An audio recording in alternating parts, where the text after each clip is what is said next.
The blood dripped from her fingernails onto the hard, packed earth, mixing with the soil she had been clawing at for hours, and still the hole was nowhere near deep enough to hold the body of her father.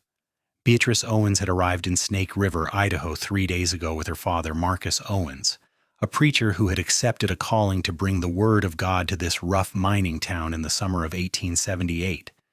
They had traveled from Missouri, her father filled with purpose and righteousness, believing he could save the souls of prospectors and cowboys alike. But Snake River was not ready for salvation.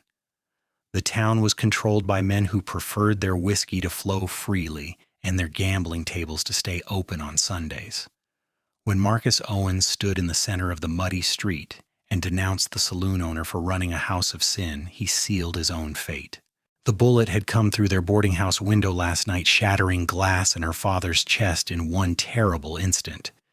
Now she knelt in the dry Idaho ground just beyond the edge of town, where the sagebrush gave way to patches of scrub pine, trying to dig deep enough to give her father a proper burial.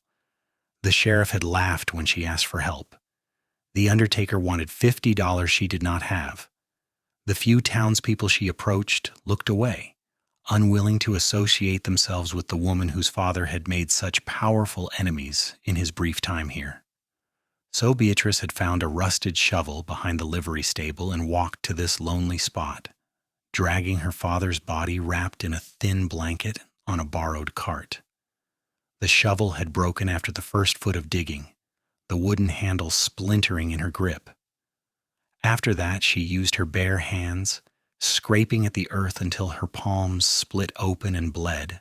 The sun beat down mercilessly, and her black mourning dress clung to her skin with sweat. She was 22 years old, alone in a hostile town 1,000 miles from anyone who might care if she lived or died, and her hands were so torn she could barely make a fist anymore, but she kept digging because what else could she do? Her father deserved better than to be left for the coyotes. She did not hear the horse approach until its shadow fell across the grave. Beatrice looked up, squinting against the bright afternoon sun, and saw a man dismounting from a bay gelding. He was tall and lean, wearing dusty trail clothes and a wide-brimmed hat that shadowed his face.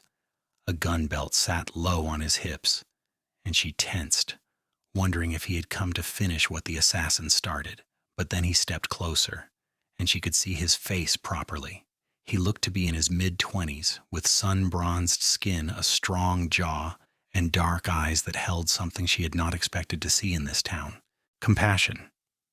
"That is not deep enough," he said quietly. His voice was low and rough, the accent suggesting he had spent his whole life out west. "Needs to be at least 6 feet, or the animals will get to him." Beatrice wanted to tell him she knew that, wanted to scream that she was doing her best, but her throat was too tight with exhaustion and grief. Instead, she just looked down at her bleeding hands and tried to scoop out another handful of dirt. It was pathetic. She had managed perhaps 2 feet of depth in all these hours. The cowboy crouched down beside the grave, studying her ruined hands, then the shallow hole, then the blanket-wrapped body lying a few feet away. He stood and walked back to his horse, retrieving a proper shovel from where it was strapped to his saddle. Without a word, he stepped down into the hole she had started and drove the blade into the earth with practiced efficiency. "You should sit in the shade," he said, not looking at her as he worked. "You're going to get heat stroke out here." Beatrice wanted to refuse, wanted to maintain some dignity, but her legs were shaking so badly she could barely stand. She stumbled over to a scrub pine that offered a meager patch of shade and sank to the ground, watching this stranger dig her father's grave with smooth, powerful movements. Each thrust of the shovel bit deep into the earth. He worked steadily, methodically, as the hole grew deeper and wider. Sweat darkened his shirt, but he did not slow or complain. She should say something, thank him, ask his name. But the words would not come. All the strength she had been forcing into her body since her father died seemed to drain away now that someone else had taken over the burden. Her chest felt tight, her eyes burned, but she had not allowed herself to cry yet. There had been too much to do, the sheriff to report to, the room to clean of her father's blood, the body to prepare, the grave to dig. She had moved through it all in a kind of numb shock, because if she stopped moving, if she let herself feel it, she would shatter into pieces. The sun moved across the sky as the cowboy dug. He did not speak again, and neither did she. The only sounds were the bite of the shovel, the scatter of dirt, and the occasional cry of a hawk circling overhead. When the hole was finally deep enough, he climbed out and stood at the edge, breathing hard. His shirt was soaked through with sweat, and dirt streaked his face and arms. "I will help you move him," the cowboy said, his voice gentle. Together, though she could barely grip anything with her damaged hands, they lifted the blanket-wrapped body and lowered it carefully into the grave. Beatrice looked down at the rough wool covering her father's form and felt something crack inside her chest. This was real. This was final. Her father was dead, and she was alone. The cowboy must have sensed what was coming, because he stepped back, giving her space. Then the tears came, ripping out of her in great heaving sobs that shook her whole body. She fell to her knees at the edge of the grave and wept like she had not wept since she was a child. All the fear, all the grief, all the overwhelming loneliness poured out of her in hot, bitter waves. She cried until her throat was raw and her eyes were swollen, until there was nothing left inside her but emptiness. When she finally fell silent, exhausted and hollow, the cowboy still stood there, patient as stone. He did not try to comfort her with empty words or tell her it would be all right. He just waited, respecting her grief, and somehow that quiet presence meant more than any platitude could have. "Would you like to say something?" he asked after a long moment, "before we fill it in?" Beatrice looked down at the grave, trying to think of what her father would have wanted. He had been a complicated man, stern and righteous, but he had loved her in his way. He had raised her alone after her mother died in childbirth when Beatrice was only 2, had taught her to read from the Bible, had brought her with him on his circuit rides because he could not bear to leave her behind. She had not always agreed with his rigid views or his harsh judgments, but he had been her only family, her only anchor in the world. "He tried to do good," she said, her voice cracking. "He believed he was serving a higher purpose. I hope he has found the peace he could not find here." The cowboy nodded solemnly, then removed his hat and bowed his head. After a moment he began to speak, and Beatrice realized he was reciting Psalm 23, his rough voice lending unexpected beauty to the familiar words. "The Lord is my shepherd, I shall not want. He makes me lie down in green pastures. He leads me beside still waters. He restores my soul." When he finished, he replaced his hat and picked up the shovel. This time Beatrice stood beside him, using her feet to push loose dirt into the grave when her hands would not cooperate. It took a long time to fill the hole, and by the time they finished, the sun was sinking toward the western mountains, painting the sky in shades of orange and purple. The cowboy found several large rocks and placed them over the grave to discourage scavengers, building a cairn that would mark the spot. "Thank you," Beatrice finally managed, her voice hoarse.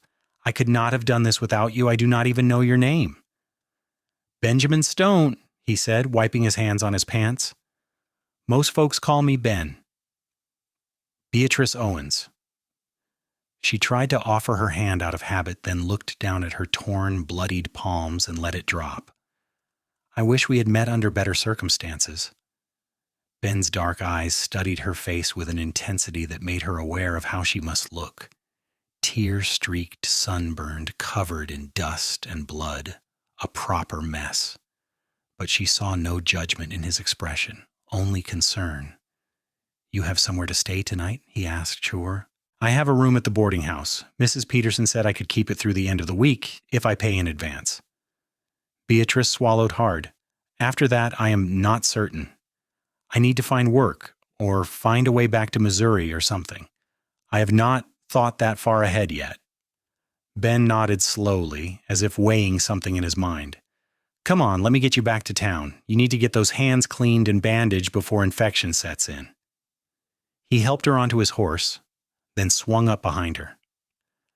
Beatrice was too exhausted to feel self-conscious about the intimacy of sitting so close to a strange man, feeling the solid warmth of his chest against her back as he reached around her to hold the reins. The horse moved at an easy walk, and the rocking motion was oddly soothing after the terrible day. "Why did you help me?" she asked as the lights of Snake River came into view. "No one else would." Ben was quiet for a long moment.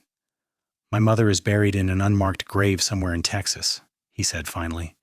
"No one helped my father dig it.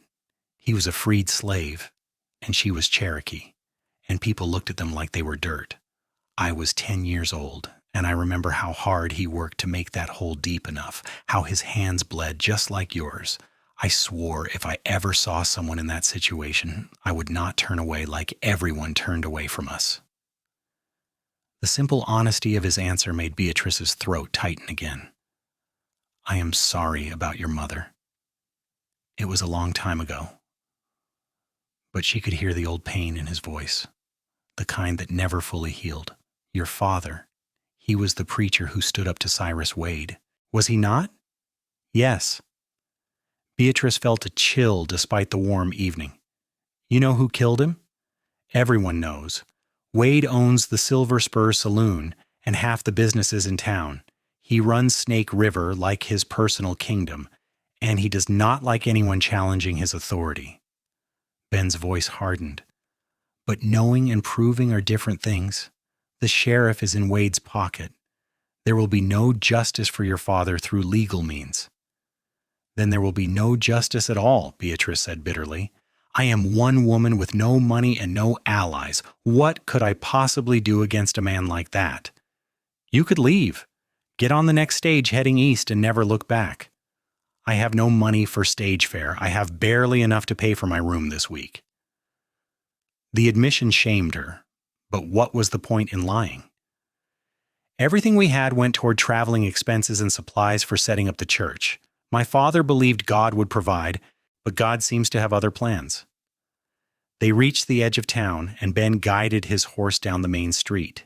Even as evening fell, Snake River buzzed with activity. The saloons were lighting their lamps, piano music drifted through open doors, and men moved between establishments with the easy swagger of those who believed they owned the world.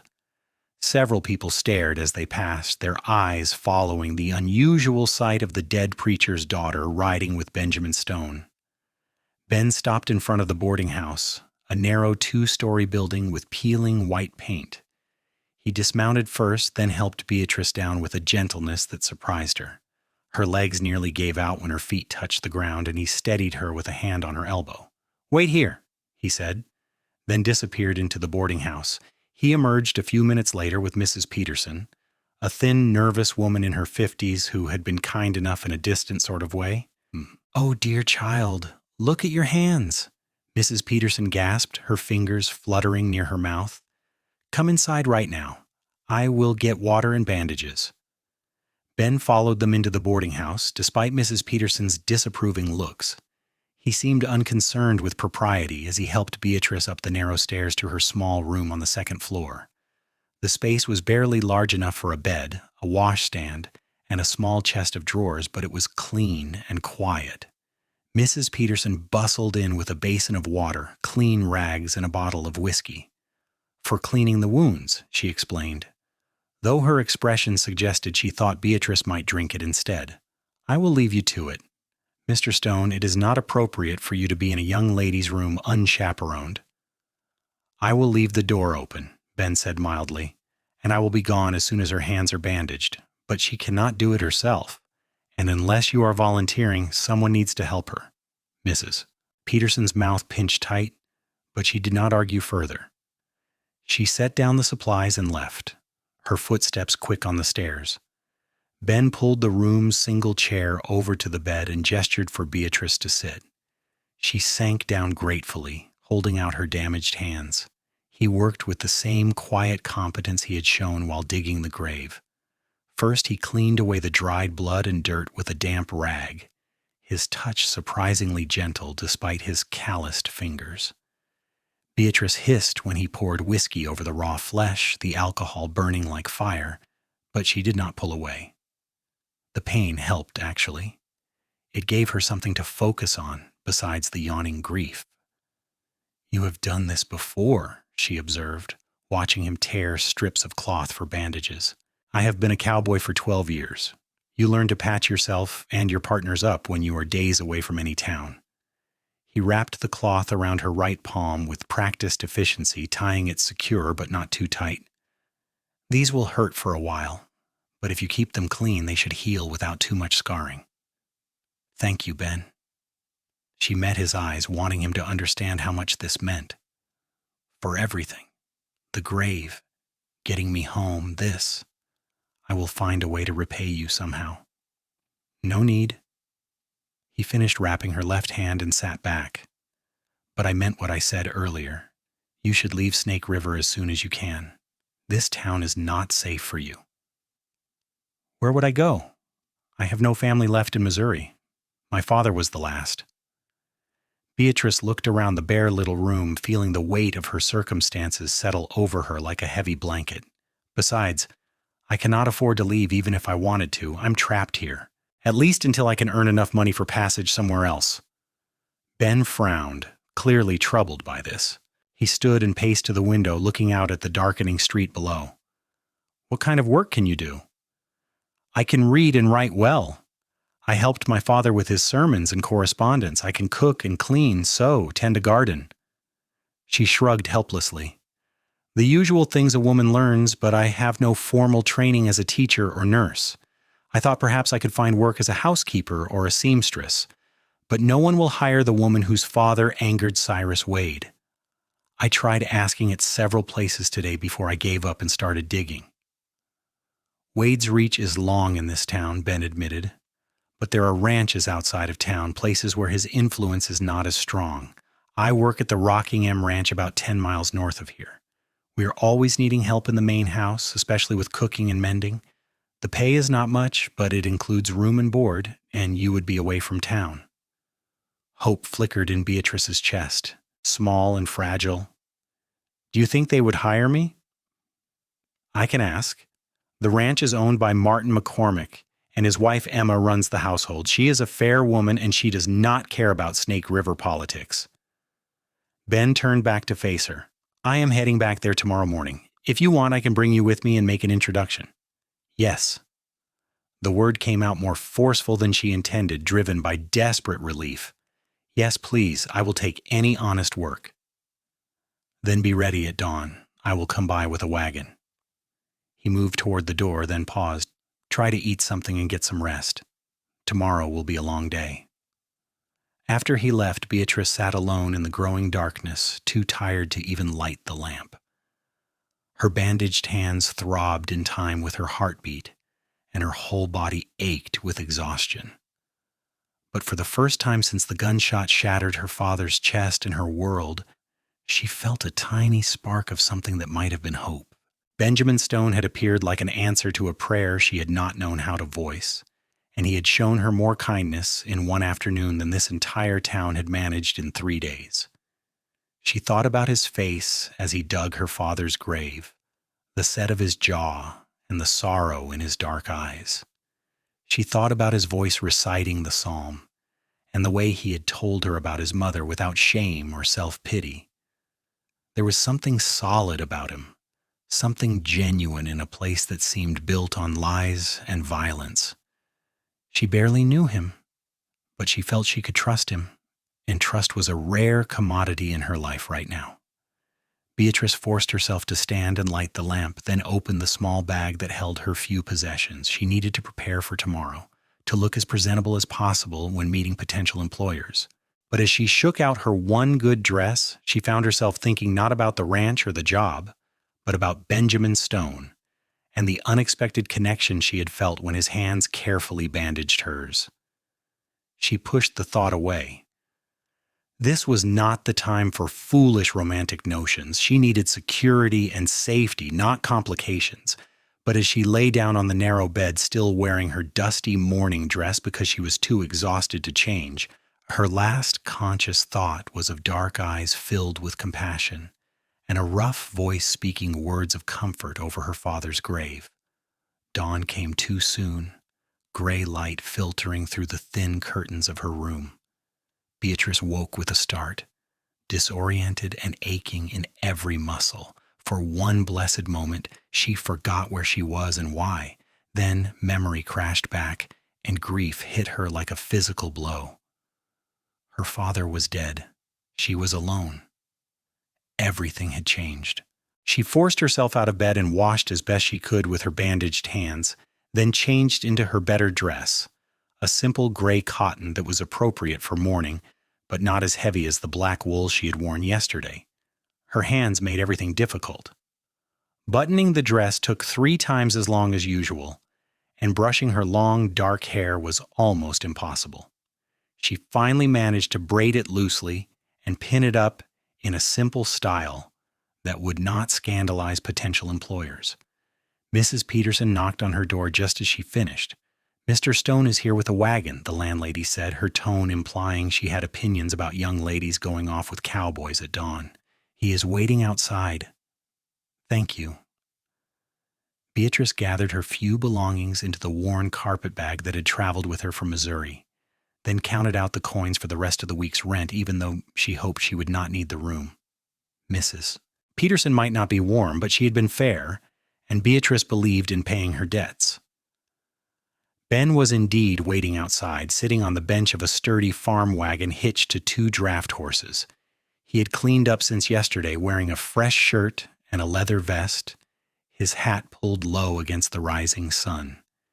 He climbed down when he saw her and took her bag, stowing it in the wagon bed. "How are your hands, Kikis?" he asked as he helped her up onto the bench. "Sore, but better than yesterday." She settled onto the hard wooden seat, very aware of how close they would be sitting for the 10-mile journey. "Thank you for coming back."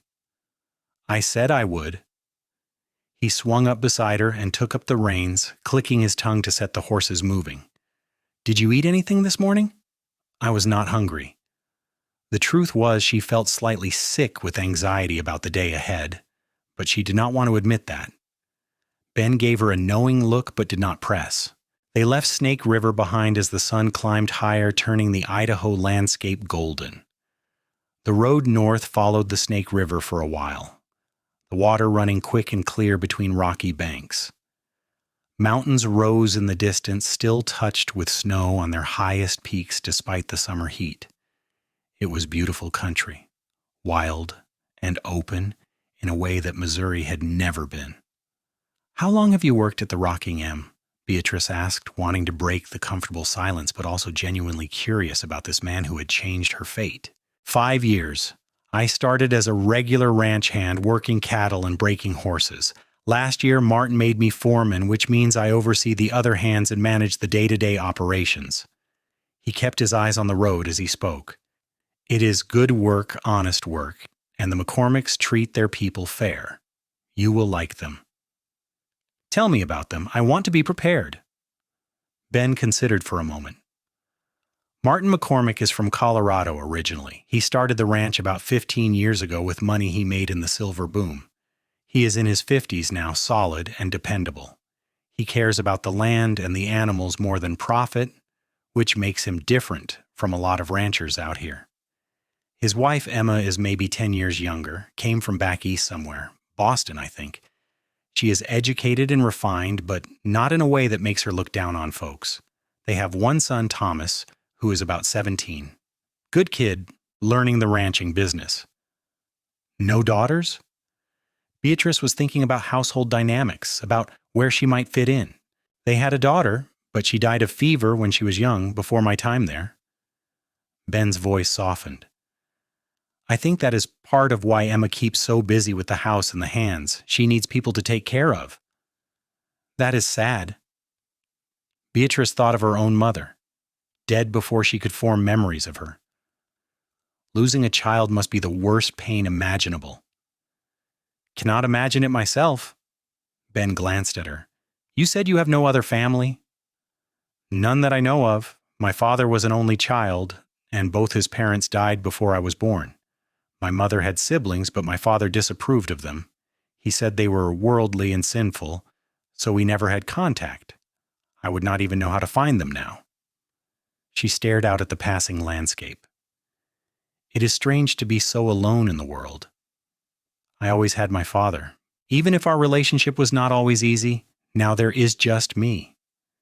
You are young yet. You will build a new life. I am 22. Some would say I am well past the age when I should have married and started a family." The bitterness in her voice surprised her. But my father did not approve of any of the young men who showed interest. He said they were not godly enough, not serious enough, not suitable. I think the truth was he did not want to lose his housekeeper and secretary. Ben was quiet for a moment. "That must have been difficult." "I loved him, but yes, it was difficult. He meant well. But his faith was rigid and unforgiving. He saw sin everywhere, and he believed his mission was to stamp it out." Beatrice sighed. "I think that is why he kept taking these far-flung assignments, moving from town to town. He was always looking for the place where people would embrace his message. But people do not like being told they are damned, it turns out. No, they generally do not." There was dry humor in Ben's voice. They fell into silence again, but it was not uncomfortable. The wagon rolled on through the bright morning, following the road as it curved away from the river and into open rangeland. Cattle dotted the hills, and Beatrice saw riders in the distance, cowboys working the herds. Everything felt bigger out here. The sky vast and endless, the land stretching to the horizon. It should have been frightening, all this emptiness, but instead she found it oddly freeing. In Snake River, she had been trapped and helpless. Out here, it felt like anything might be possible. The rocking M Ranch appeared around mid-morning, announced first by better-maintained fences and then by a cluster of buildings nestled in a valley between low hills. The main house was a sprawling structure of wood and stone, clearly added onto over the years. Nearby stood a large barn, several smaller outbuildings, corrals holding horses, and a bunkhouse for the ranch hands. It looked prosperous and well kept, a little empire carved out of the wilderness. Ben drove the wagon directly to the main house and helped Beatrice down. Her legs were stiff from the ride, and her hands had started throbbing again, but she tried to stand straight and look capable. First impressions mattered. The front door opened before they reached it, and a woman emerged onto the porch. Emma McCormick was handsome rather than beautiful, with auburn hair streaked with gray and sharp, intelligent eyes. She wore a practical dress with an apron, and her hands were dusted with flour. "Ben, you're back early," she said. Then her gaze shifted to Beatrice with frank curiosity. "And you have brought a guest." "This is Miss Beatrice Owens," Ben said. "She is looking for work, and I thought you might be able to use help in the house. Miss Owens, this is Mrs. Emma McCormick." Emma's eyes widened slightly. "Owens, you are the preacher's daughter. I heard about what happened in Snake River. I'm very sorry for your loss."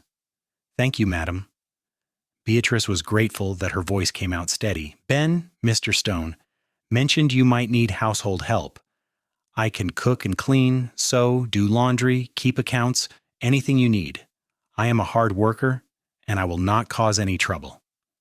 Emma studied her for a long moment, taking in the morning dress, the bandaged hands, the proud tilt of her chin despite obvious exhaustion. Whatever she saw must have satisfied her because she nodded. "Come inside, let us talk properly, and you can tell me about yourself. Ben, go find Martin, and let him know we may have a new addition to the household." "Yes, madam." Ben caught Beatrice's eye and gave her a small, encouraging nod before heading toward the barn. Beatrice followed Emma into the house, her heart pounding. The interior was comfortable and welcoming, with good furniture and curtains at the windows, but not ostentatious. A large kitchen dominated the back of the house, where bread dough was rising on the counter, and a pot of something savory simmered on the cast iron stove. "Sit down," Emma said, gesturing to the kitchen table. "Would you like coffee? You must be tired from the ride." "Yes, please, thank you." Beatrice sat carefully, folding her bandaged hands in her lap. Emma poured 2 cups of coffee from the pot on the stove and sat across from her. Ben does not usually bring strangers home, so he must think highly of you. Tell me what happened to your hands. Beatrice explained about her father's death, the refusal of help from the town, the broken shovel, and finally Ben's arrival at the gravesite. She kept her voice level and factual, not wanting to sound like she was asking for pity. Emma listened without interrupting, her expression growing more sympathetic as the story unfolded. Cyrus Wade is a disease on this territory, Emma said when Beatrice finished. My husband has had his own troubles with the man. Wade wants to expand his holdings beyond Snake River, and he has tried several times to buy this ranch. Martin always refuses, which makes us unpopular in certain circles. She sipped her coffee. I admire your father's courage in standing up to him even if it cost him dearly. I am not sure it was courage, Beatrice admitted. I think he simply could not see any other path. His faith demanded he speak out against sin, no matter the consequences. I wish he had been more pragmatic, but that was not his nature. And what is your nature, Beatrice? May I call you Beatrice? Please do. As for my nature, I am practical. I am loyal. I am not afraid of hard work, and I learn quickly. She met Emma's eyes directly. I will not lie to you, Mrs. McCormick. I am desperate. I have no money and nowhere to go, but I will earn my keep here if you give me the chance. I promise you that. Emma smiled, the expression warm and genuine. I appreciate your honesty. As it happens, I could use help. My husband keeps expanding the ranch, which means more hands to feed and more work to manage. My son tries to help, but he is 17 and much more interested in learning ranching than housework, and I'm not getting any younger. Having another woman around would be welcome. Then you will hire me? Hope surged in Beatrice's chest. On a trial basis, 1 month, room and board plus $20. If we suit each other, we'll make it permanent and discuss better wages. How does that sound? It sounds like an answer to prayer. Beatrice felt tears prick her eyes but blinked them back. Thank you, Mrs. McCormick. You will not regret this. Call me Emma, please. We do not stand on formality out here. She stood and began bustling around the kitchen. Your hands need to heal before you can do much real work, so the first few days will be light duty. I will show you your room and let you settle in. We eat supper at 6, and I will introduce you to everyone then.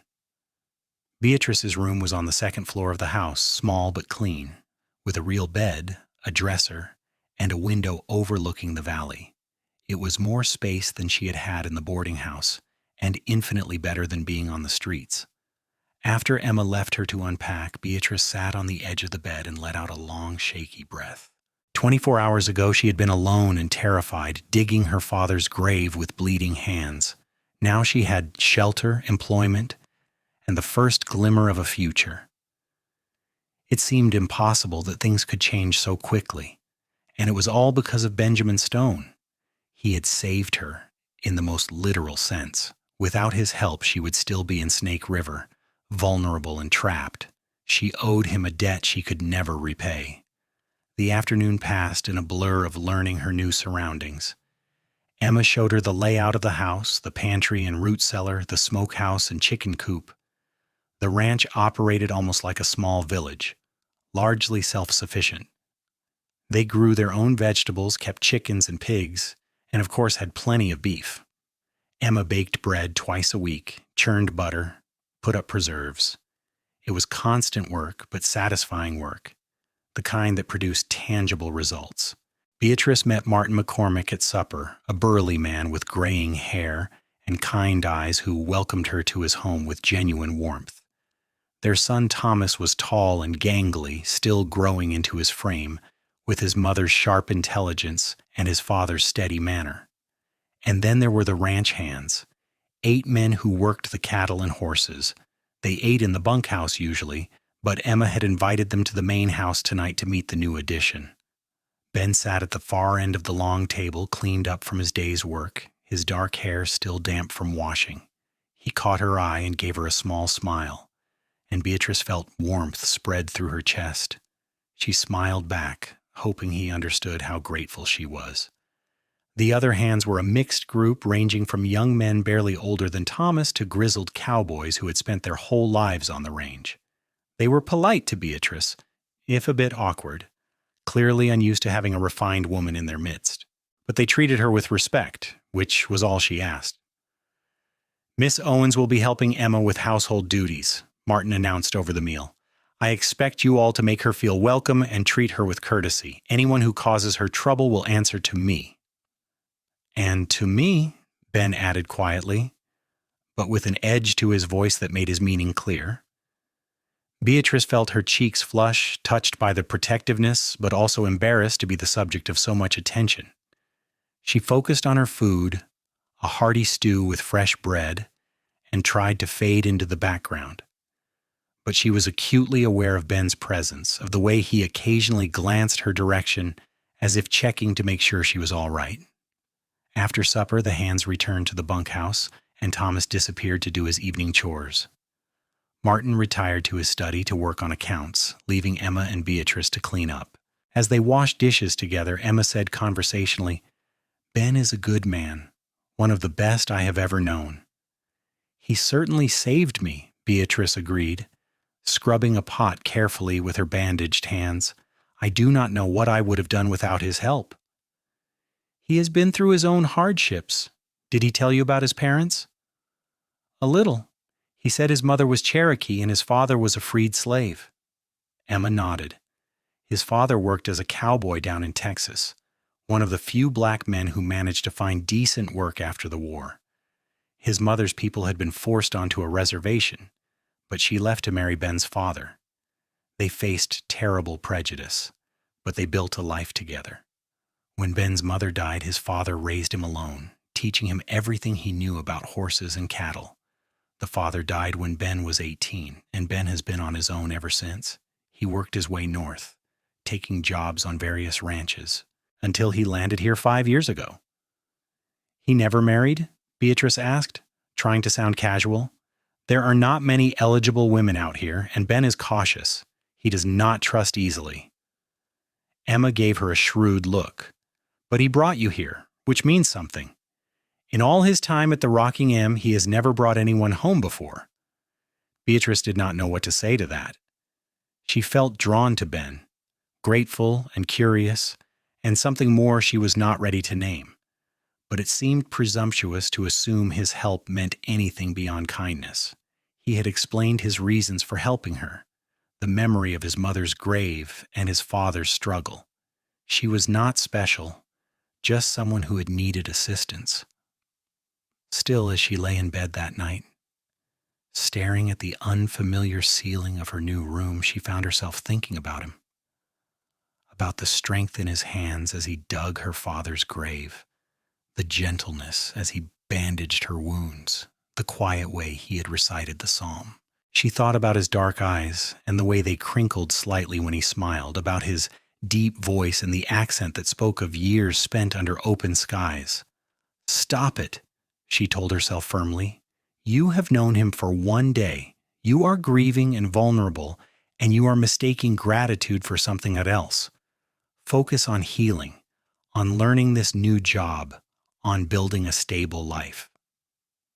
Romance is the last thing you need right now. But her heart did not seem interested in listening to reason. The next few weeks fell into a rhythm. Beatrice's hands healed slowly, and as they did, she took on more of the household work. She discovered she had a knack for cooking, creating meals that were more varied and flavorful than the plain fare Emma had been serving.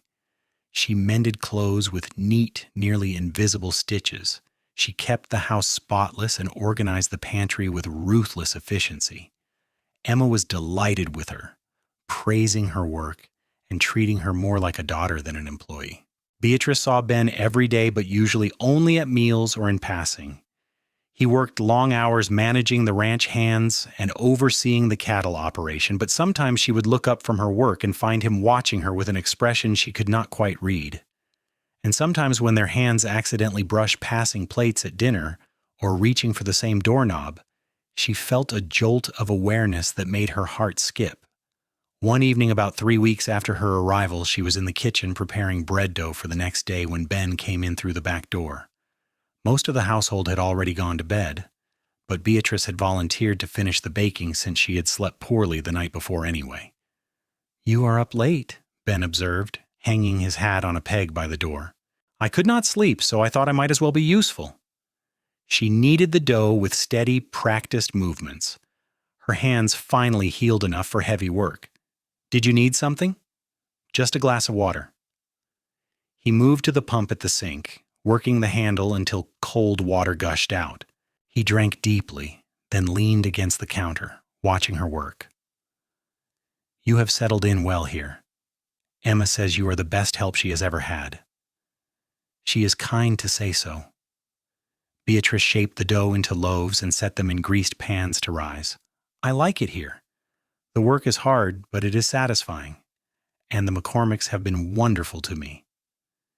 "You seem different than when I first met you, less haunted." Beatrice washed her hands and dried them on her apron, considering his words. "I suppose I'm healing. The grief is still there, but it is not as sharp. And staying busy helps. When I'm kneading bread or mending shirts, I cannot think about everything I have lost." Ben nodded slowly. "Time and work. That is how most of us get through hard things out here." "What about you?" Beatrice surprised herself with the question, but now that she had started, she wanted to know. "How did you get through losing both your parents?" He was quiet for a long moment, and she wondered if she had overstepped. But then he said, "I rode. I just kept riding, taking whatever work I could find, never staying anywhere long. I think I was trying to outrun the grief, but it followed me everywhere. It was not until I came to the Rocking M and stayed put for a while that I started to actually heal. Turns out you cannot run from yourself." "No, I suppose you cannot." She moved to stand beside him at the window, looking out at the star-filled sky. The night was cool and clear, the kind of perfect summer evening that made the harshness of the land seem almost gentle. "Thank you again for what you did for me. I never properly expressed how much it meant." "You have thanked me plenty." But his voice was soft, almost tender. "I do not just mean the practical help, although that was everything. I mean the kindness, the respect. You did not treat me like a burden or an obligation. You treated me like I mattered." Her throat tightened with emotion. "After everything that happened in Snake River, I had started to believe I was worthless, that my father's life and death meant nothing, and by extension neither did I. But you saw me as a person worth helping?" Ben turned to face her fully, and in the lamplight, his eyes were warm and serious. "You do matter, Beatrice. You are smart and strong and brave. You dug your father's grave with your bare hands rather than leave him to the elements. That takes a kind of strength most people never have to find. Do not ever think you are worthless." The intensity in his voice made her heart race. They were standing close, close enough that she could feel the warmth radiating from his body, could see the flecks of gold in his dark eyes. The air between them felt charged, heavy with unspoken thing. "Ben," she whispered, not even sure what she wanted to say. He reached up slowly, giving her time to pull away, and brushed a stray lock of hair back from her face. His calloused fingers were gentle against her cheek, and she found herself leaning into the touch. "I have been thinking about you," he admitted quietly, "more than I should. You are grieving, and you work for the McCormicks, and there are a dozen reasons why I should keep my distance, but I cannot seem to stop myself from caring about you." "I have been thinking about you too," Beatrice confessed. "I told myself it was just gratitude, that I was confusing appreciation with something else, but I do not think that is true. I think I am falling for you, and it terrifies me." "Why does it terrify you?" "Because I do not know how to do this. I have never had a real relationship with a man. My father controlled every aspect of my life, and now he is gone, and I'm supposed to figure out who I am and what I want. And what I want is you, but what if that is just because you were kind to me when I needed it most? What if these feelings are not real?" Ben's thumb traced a gentle line along her jaw. "What if they are real? What if we both feel something genuine and we are just scared because everything happened fast and under terrible circumstances? Does that make the feelings any less valid? She did not have an answer for that. Instead, she reached up and covered his hand with hers, pressing his palm more firmly against her cheek. They stood like that for a long moment, the kitchen quiet except for the ticking of the clock on the wall and the soft sigh of the night wind outside. "I do not want to rush you," Ben said finally. "I know you have been through hell and you need time to heal and find your footing, but I also do not want to pretend I do not feel what I feel, so I will be honest with you. I care about you, Beatrice Owens. I want to spend time with you, get to know you better, see where this might go. If you want that too, then we will take it slow and see what happens. And if you need me to back off and give you space, I will do that too, but you should know where I stand." Beatrice felt tears prick her eyes, but they were not tears of grief this time. They were tears of relief and wonder and tentative hope. "I want to spend time with you," she said. "I want to see where this goes, but I need you to be patient with me. I'm still figuring out who I am without my father, and sometimes I feel like I'm stumbling around in the dark." "Then we will stumble together." He smiled, and the expression transformed his usually serious face. "I am not going anywhere, Beatrice. Take all the time you need." He dropped his hand reluctantly and stepped back, putting a respectable distance between them again. "I should let you finish your work and get some sleep. But maybe tomorrow afternoon, if you have some free time, you could take a walk with me. There is a spot by the river I think you would like." "I would like that very much." After he left, Beatrice stood alone in the kitchen, her heart pounding and her cheeks flushed. She felt like she had just stepped off a cliff, terrified and exhilarated all at once. Everything was happening so fast, but it also felt inevitable, like she and Ben had been pulled together by forces beyond their control. The next afternoon, true to his word, Ben found her when the midday chores were done. He had saddled 2 horses, and they rode out from the ranch toward the river that gave Snake River its name. The spot he took her to was beautiful, a bend in the river where cottonwood trees grew thick and the water ran clear and deep. They dismounted and walked along the bank, talking about everything and nothing.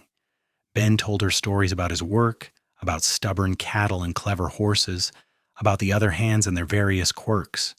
He told her about the seasons on the ranch, how winter could be brutal but also starkly beautiful, how spring brought new calves and the exhausting work of branding, how summer was endless work under the hot sun, and how fall was his favorite, when the air turned crisp and the hard work of summer paid off. Beatrice told him about her childhood, about traveling with her father from town to town, never staying anywhere long enough to form lasting friendships. She told him about learning to read from the Bible, about helping her father write his sermons, about the constant pressure to be good and pure and righteous. She told him about the loneliness of that life, always being the preacher's daughter, always being set apart. "Do you still believe?" Ben asked as they sat on a fallen log overlooking the water. "In God, I mean, after everything that has happened?" Beatrice considered the question carefully. "I do not know. My father's faith was so rigid, so certain. He knew exactly what God wanted and expected, and anyone who disagreed was damned. But I think faith should be more personal than that, more flexible. I believe there is something larger than ourselves in the world, some force or presence that connects us all. Whether that is the God my father preached about, I cannot say, but I do believe in kindness and compassion and the way people can help each other through dark times. You showed me that?" Ben reached over and took her hand, lacing their fingers together. "I think that is a better faith than rigid rules and fear of damnation." They sat together as the afternoon faded toward evening, holding hands and watching the river flow past. It was peaceful and perfect, and Beatrice felt something loosen in her chest, some knot of grief and fear that had been wound tight since her father died. She was not healed yet, not completely, but she was getting there. And having Ben beside her made the journey feel less daunting. Over the following weeks, they spent more time together. Ben would ride in from checking the far pastures and find her in the garden, and he would help her carry the basket of vegetables back to the house. He would sit with her on the porch after supper, both of them too tired for much conversation but content in each other's company. He taught her to ride better, patient, as she learned to control her mount and move with its rhythm. She mended his shirts with extra care, making sure the stitches were small and strong. Emma and Martin noticed, of course, but they did not interfere. Emma gave Beatrice knowing smiles, and Martin clapped Ben on the shoulder one evening and told him he had good taste.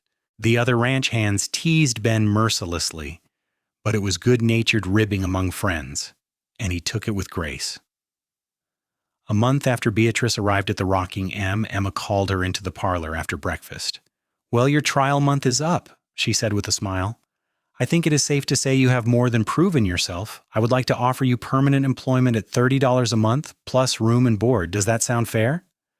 "It sounds more than fair, thank you, Emma." Beatrice felt secure for the first time since her father died. She had work, a home, people who cared about her, and she had Ben. "There is something else I want to discuss," Emma continued. "Martin and I are going to Boise City next month for a Cattlemen's Association meeting. We will be gone for a week. Thomas will stay here to help manage things, and Ben will be in charge of the ranch operations, but I would feel better having another adult woman in the house while we are away, especially with 8 ranch hands about. Would you be comfortable with that responsibility?" "Of course. I will take care of everything." "I know you will. You have been a blessing to this household, Beatrice. I hope you know how much we appreciate you." The month passed quickly, filled with work and quiet moments stolen with Ben. They went on more walks by the river, and he kissed her for the first time under the cottonwood trees, his lips gentle and questioning until she kissed him back with enthusiasm. They talked about their pasts and their hopes for the future, learning each other's thoughts and dreams. Beatrice told him things she had never told anyone, and he shared his own closely guarded secrets and fears. "I want to have my own ranch someday," Ben admitted one evening as they sat watching the sunset paint the sky in shades of orange and pink. "Not as big as the Rocking M, but a decent spread where I can raise good horses. I have been saving my wages for years, and I'm almost there. Maybe another year or two, and I will have enough to buy land and start building." "That sounds like a good dream," Beatrice said, resting her head on his shoulder. "Where would you want this ranch to be?" "I have been thinking somewhere around here. I like Idaho, like the McCormicks and the crew, but I want it to be far enough from Snake River that Cyrus Wade's influence does not reach." He paused. "I have also been thinking that a ranch is a lot of work for one person. A man needs a partner, someone to share the burden and the rewards." Beatrice's heart skipped. "Are you asking me something, Ben Stone?" "Not yet. It is too soon, and you're still figuring yourself out. But I am saying that when I think about my future, about that ranch and the life I want to build, you are in that picture, and I wanted you to know that." She lifted her head to look at him, her eyes shining. "You are in my picture too, whatever that picture ends up being." They kissed then, slow and sweet, and Beatrice felt something settle into place inside her. This was right. Ben was right. They might have met under tragic circumstances, but what they were building together was real and strong and worth fighting for. When Martin and Emma left for Boise City, Beatrice found herself in charge of a household for the first time in her life. It was daunting but also exhilarating. She planned meals, managed supplies, supervised the daily cleaning, and kept everything running smoothly. Thomas helped when he could, but he was busy with ranch work alongside Ben and the other hands. The week passed without incident, and Beatrice felt proud of how well she had managed. On the last evening before the McCormicks were due to return, Ben asked her to go for a ride with him. They took their horses up into the hills above the ranch, following a trail that led to a high meadow with a view for miles. The sun was setting, and the whole valley below was bathed in golden light. "This is where I want to build my ranch," Ben said, dismounting and helping Beatrice down. "I have been negotiating with the land office, and they have agreed to sell me this parcel. I will sign the papers next week." Beatrice turned in a slow circle, taking in the view. It was breathtaking, open, and beautiful, with good grazing land and a stream running through it. It is perfect, Ben. You will build something wonderful here. I hope so. He took both her hands in his expression serious. Beatrice, I know it has only been a few months since we met. I know you are still healing from your father's death and everything that happened in Snake River. But I also know what I feel for you, and I do not want to wait anymore. I love you. I want to marry you and build this ranch with you and spend the rest of my life with you. I am not asking you to answer right now, but I wanted you to know where my heart is. Tears streamed down Beatrice's face, but she was smiling. You do not have to wait for an answer. I love you too, Ben. I think I have loved you since that first day when you finished digging my father's grave and let me weep without judgment. You saved me in every way a person can be saved. Yes, I will marry you. Yes, I will build this life with you. Ben let out a whoop of joy and swept her into his arms, spinning her around until they were both dizzy and laughing. Then he set her down and kissed her thoroughly, his hands cradling her face like she was something precious and rare. When they finally pulled apart, both breathless, he was grinning wider than she had ever seen. I do not have a ring yet, he admitted.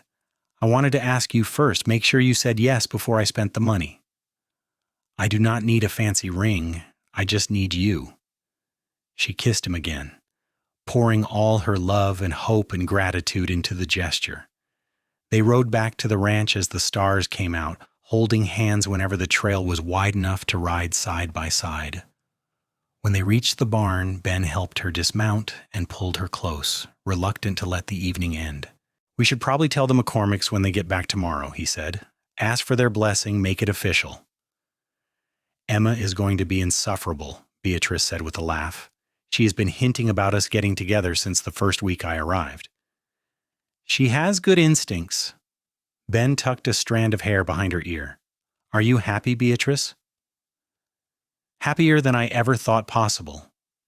She looked up at the stars, thinking about how much her life had changed in just a few months. She had lost her father in her old life, but she had found love and purpose and a future she actually wanted.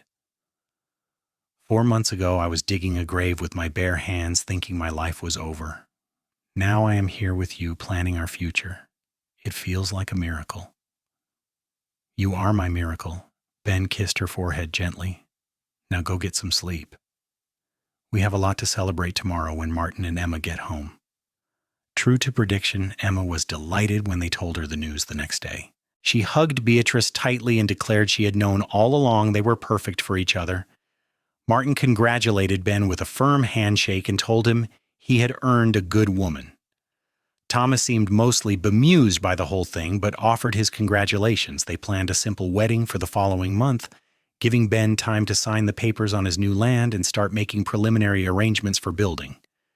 Beatrice spent her free time sewing a wedding dress from fabric Emma gave her, a beautiful cream-colored cotton with lace at the collar and cuffs. It was not fancy by Eastern standards, but it was lovely. And more importantly, it was hers, made with her own hands for her own wedding. The ceremony took place at the ranch, with a circuit judge officiating and all the ranch hands in attendance. Beatrice wore her cream dress and a crown of wildflowers Ben had picked that morning. He wore his best clothes and stood tall and proud as he recited his vows. Emma cried. Martin looked satisfied. Thomas stood as Ben's best man and managed not to drop the ring. When the judge pronounced them husband and wife, Ben kissed Beatrice in front of everyone, and she did not care that it was not entirely proper. She was married to the man she loved, and they had a future stretching bright and full of possibility before them. They spent their wedding night in the house Ben had been renting from a neighboring rancher, a small but solid structure that would serve until they could build on their own land. As Beatrice lay in Ben's arms afterward, listening to his steady heartbeat, she thought about the journey that had brought her here. All the pain and fear and grief, all the moments when she thought she could not go on. It had all led to this, to love and safety and belonging. What are you thinking about? Ben asked sleepily, his hand tracing lazy patterns on her shoulder. About how grateful I am that you came to that grave when you did. About how you changed my entire life. We changed each other's lives. He pressed a kiss to her hair. I was just existing before you, working, saving money, but not really living. You gave me something to live for, someone to build a future with. We saved each other. Beatrice smiled into the darkness. I like that better. We saved each other. The first year of their marriage was hard work, but deeply satisfying. Ben continued working at the Rocking M while using every spare moment to prepare his own land. Beatrice kept her job at the McCormick house, saving her wages to contribute to their future ranch. On weekends, they would ride up to their property and work on clearing brush, planning where the house and barn would go, dreaming out loud about the life they would build. By the following spring, they had saved enough to start building. Ben and some of the hands from the Rocking M spent weeks constructing a modest house, a barn, and corrals. Beatrice worked alongside them when she could, learning carpentry and feeling muscles she did not know she had protest the heavy labor, but she loved it. Loved seeing their dreams take physical form, loved working side by side with her husband to create something that was entirely theirs. They moved into their own ranch house that summer, 1 year after they had met. It was small and rough compared to the McCormick place, but it was theirs, every nail and board chosen and placed with care. Ben bought their first horses, good breeding stock that he could train and sell. Beatrice started a garden and chickens, putting her housekeeping skills to work in their own home. Emma cried when they left the Rocking M, but she was happy for them too. You will always have a home here if you need it, she told Beatrice. You are family. And you are family to us, Beatrice replied, hugging her tight. Thank you for everything you did for me. You gave me a chance when no one else would. Life on their own ranch was harder than working for the McCormicks. Every decision was theirs to make. Every expense came out of their small savings. Every setback felt catastrophic. But they faced it together, and somehow they made it work. Ben's reputation as a horseman grew, and people started coming from miles around to buy his trained mounts. Beatrice sold eggs and vegetables to nearby ranches and made extra money taking in mending. It was not prosperity, not yet, but it was progress. 2 years after their wedding, Beatrice discovered she was pregnant. The news filled her with joy and terror in equal measure. They could barely support themselves, much less a child. But Ben was thrilled, and his excitement was contagious. He started working even harder, taking on extra training jobs, determined to provide for his growing family. Their son was born in the spring of 1881, delivered by Emma McCormick, who rode through a thunderstorm to reach them in time. He was healthy and perfect, with a shock of dark hair and his father's eyes. They named him Marcus Benjamin Stone, after both of their fathers, and Beatrice wept as she held him, thinking about how her own father would never meet his grandson. He would have been proud of you, Ben said, sitting beside her on the bed and touching their son's tiny hand. You built a good life despite everything he tried to control. You found your own path. I think you are right. Beatrice looked down at little Marcus and felt her heart expand with love. I hope we can give him the freedom to find his own path too, without the burden of too many expectations. We will love him and guide him and let him be who he is meant to be, Ben promised. That is all we can do. Raising a baby while running a ranch was exhausting, but they managed. Ben got up for night feeding so Beatrice could rest. Beatrice worked with Marcus strapped to her back, tending the garden and chickens while he napped or babbled at birds. They were poor and tired and sometimes overwhelmed, but they were happy. The years passed, marked by small victories and occasional setbacks. A bad winter when they lost several horses. A good year when Ben sold a string of trained mounts to the cavalry for excellent prices. Marcus learning to walk, then run, then ride almost before he could talk properly. The addition of a second child, a daughter they named Emma Grace after the woman who had given Beatrice her first chance, and the grace that had brought them all together.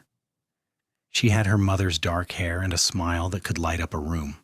By 1886, the ranch was well established and profitable. They had expanded the house, added more stock, hired their first hand to help with the work. Ben was respected in the region as a horseman and a fair dealer. Beatrice had become known for her garden produce and her baking, which she sold at the market in a small town that had sprung up a few miles from their ranch. They were not wealthy, but they were comfortable, and more importantly, they were content. One evening, as they sat on the porch watching Marcus, now 5 years old, play with his little sister in the yard, Ben reached over and took Beatrice's hand. "Do you ever think about that day we met?" he asked. "Your hands were bleeding from digging that grave, and you looked so lost and desperate. If someone had told me then that we would end up here, building this life together, I would not have believed it." "I think about it often," Beatrice admitted. "I think about how close I came to giving up entirely. If you had not come along when you did, I do not know what would have happened to me. You saved my life, Ben, in every way that matters. And you saved mine. You gave me a reason to stop drifting, to put down roots and build something permanent." He squeezed her hand. "We made a good team from the start, Beatrice Stone. The best team." She leaned her head on his shoulder, watching their children play in the fading light. Marcus was teaching Emma how to stack rocks, patient with her toddler clumsiness. "Look at what we built. Not just the ranch, but our family. Our children will grow up knowing they are loved, knowing they have a place in the world. That is everything." "That is everything," Ben agreed. As the sun set over their land, painting the sky in brilliant colors, Beatrice felt a deep sense of peace. The grief for her father had faded to a distant ache, still present but no longer consuming. She had made a life she could be proud of, married a man who treated her as an equal partner, raised children with love and laughter. The lonely, desperate woman who had been digging a grave with bleeding hands felt like someone from another lifetime. But she remembered her, honored her, because that woman's suffering had led to this joy. That woman's determination to give her father a proper burial had brought Ben into her life. That woman's strength had carried her through the darkest time until she could find light again. Sometimes when the weather was right and she had time, Beatrice would ride to the spot where her father was buried. She had gone back once shortly after moving to the ranch and had found the grave undisturbed, the cairn of rocks still intact. She had replaced them with a proper wooden cross carved with her father's name and dates. It was not much, but it was more than he had when she left him in Snake River. On one such visit several years after their wedding, she stood at the grave with her hand resting on her swollen belly. She was pregnant with their third child, and she wanted her father to know somehow that his line would continue, that his death had not been the end, but a beginning. "I built a good life, Papa," she said quietly. "I found a good man who loves and respects me.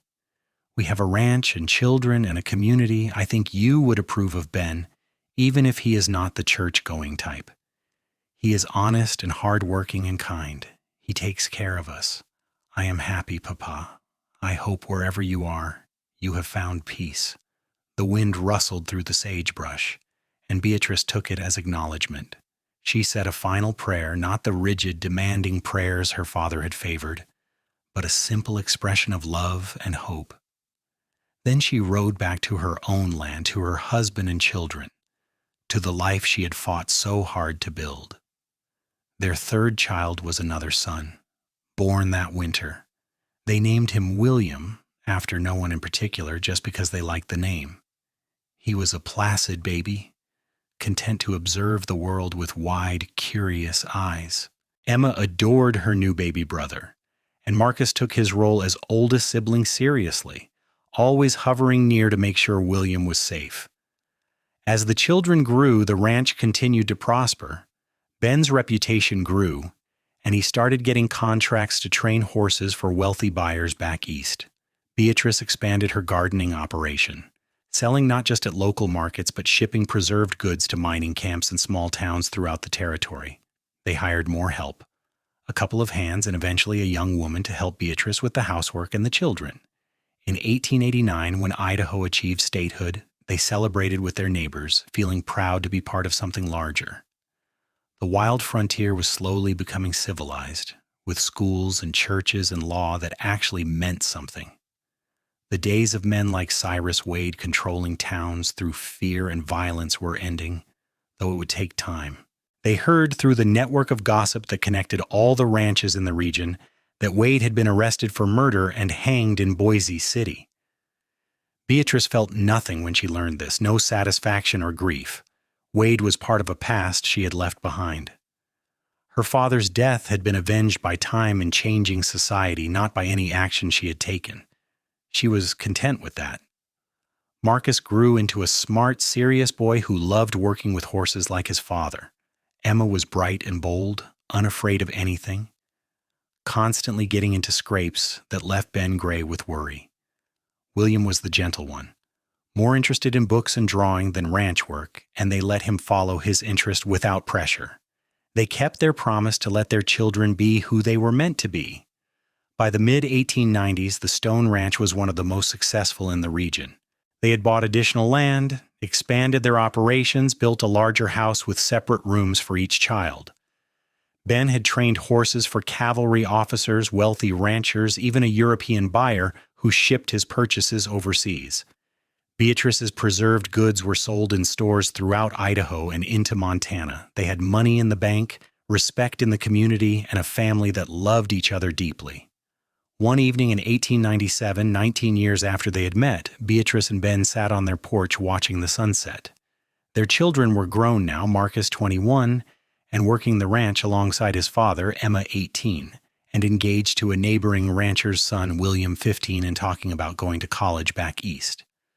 The house was quiet in a way it had not been for years. "We did all right, did we not?" Ben said, his hand finding hers automatically after so many years together. "We did better than all right. We built something remarkable." Beatrice looked at her husband, seeing the gray in his hair and the lines around his eyes, but also seeing the same strong, kind man who had finished digging her father's grave and let her weep. "I love you, Benjamin Stone. I have loved you since that very first day, even when I was too scared and broken to recognize it. And I have loved you since I saw you kneeling in the dirt with bleeding hands, refusing to give up on giving your father dignity in death." Ben lifted her hand to his lips and kissed it gently. "You were the strongest person I had ever met, and you still are. Every day with you has been a gift." They sat together as the sky darkened and stars emerged, the same stars that had watched over them through all their years together. Their journey had started in blood and grief, in the worst moment of Beatrice's life, but it had led to love and family and a life richer than either of them had dared dream. Years later, when they were old and gray, surrounded by grandchildren and great-grandchildren, people would ask them about the early days of Idaho Territory, about what it was like to build a ranch from nothing in that wild time. And they would tell the story of how they met, how Ben had found Beatrice digging her father's grave with bleeding hands, how he had finished it and let her weep, and how that moment of compassion had changed both their lives forever. It was a story about grief and kindness, about two lonely people finding each other when they needed it most. But more than that, it was a story about building something lasting from tragedy, about choosing love even when the world seemed dark and hopeless. It was their story, and they were proud of every chapter. The Stone Ranch continued for generations, passed down through their children and grandchildren, each generation adding their own chapters to the family story. But it all started with a grave in hard Idaho ground, with bleeding hands and a stranger's compassion, with the simple act of one person helping another through the darkest day. And from that beginning grew a love that lasted a lifetime and a legacy that outlived them both. Beatrice and Ben died within months of each other in 1925, both well into their 70s, surrounded by the family they had created and the love they had built. They were buried side by side on their ranch, looking out over the land they had tamed together. And on Beatrice's headstone, along with her name and dates, was a simple inscription that Ben had requested. Her hands were bleeding from digging a grave, and I finished it and let her weep. Then we built a life together. It was the truth of them, the foundation of everything that came after, a moment of grace in a harsh land, two people finding each other when they were both lost, and the choice to walk forward together into whatever came next. That was love, real and enduring. That was what they had built, and it was enough. More than enough. It was everything